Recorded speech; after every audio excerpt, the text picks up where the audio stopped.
again, if it's too much, they're going to go back and restaple it, but that very seldom happens. Right. Yeah. I didn't see him going down the whole line, grinding. Right. It's just that one spot. Usually it's 1 or 2 spots. Because Okay. if they have to do too much of that, they're going to go have a conversation with the sheeter. They're going to have a come to Jesus meeting, as they say. Yeah, because that takes time out of their job. So we don't want that. So he's re-nailing what he missed. Yep. It wasn't the entire area. It was just that one part. Right. So, Wow.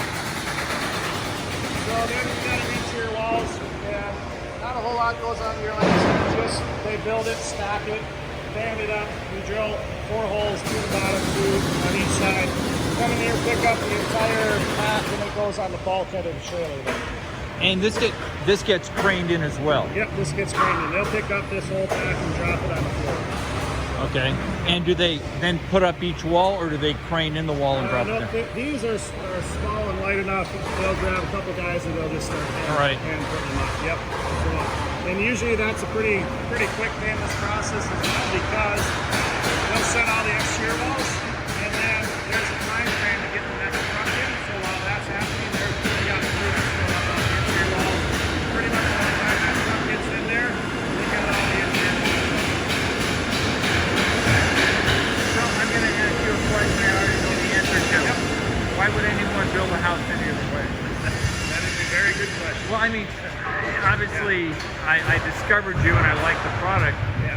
But it's an interesting question. Yeah. I don't know. My uncle was a stick builder for 40 plus years. He retired a few years back. And I brought him in, showed him the process. I could never get him to switch over to take our product. He just insisted that, you can't get it square and all this stuff, and this, every excuse in the world. You can't get it square. Yeah. It looks pretty darn square to me. Yeah. And it was his preference. It was his take on things. He just couldn't see it. I guess he was old school, and that's what he was going to do. And maybe he just liked going out into a site when it was raining and stormy and that's hot, his preference. and that's just what he did. Yeah, well, you got to be in your groove, I suppose. Right. So yeah, but I mean, like I said, if I were to do it, this is the road I'd go. So then this is kind of the finished wall line. This is what it looks like when they're done with it. So now what's happening here is it's rolled out, and now all the rest of the material has to get put on this load somehow. So we don't do any lower level walls. So if there's any lower level basement walls or anything like that, they get wrapped up and packaged and put onto the Okay, and that makes sense because you can't. Yeah. All right. So we used to do lower level walls. The problem we ran into is just the confidence that the concrete installer, the mason, would get it right all the time, right?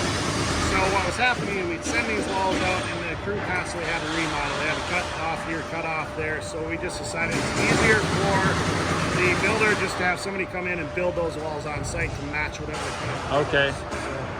Yeah, because there's a variation in the concrete. Right. So there were some that were good, they were spot on all the time, but then you had your ones that just didn't. So. yeah, maybe had a hard weekend. Yeah, right. So each one of these trucks represents a job. Potentially they could be more than one job, or they could be different jobs. Correct. So an average house, you're talking, let's say about a 2,000 square foot house is 3 loads. A wall load, a floor load, a truss load. Oh, so we got 1, 2, 3. Yep.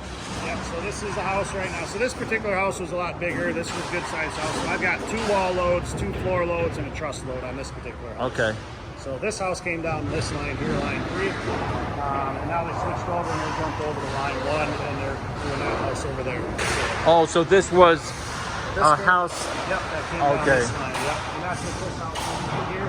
Because of the size of it, so we've got a bigger sheeting bridge down there. That'll open up to 12 foot. That one only goes up to 10 foot. Oh, you're right. That is one big, tall. This was a big house we did here. This one was, I think, almost 5,200 square feet. This house. Dang. Yeah. So it was a large house.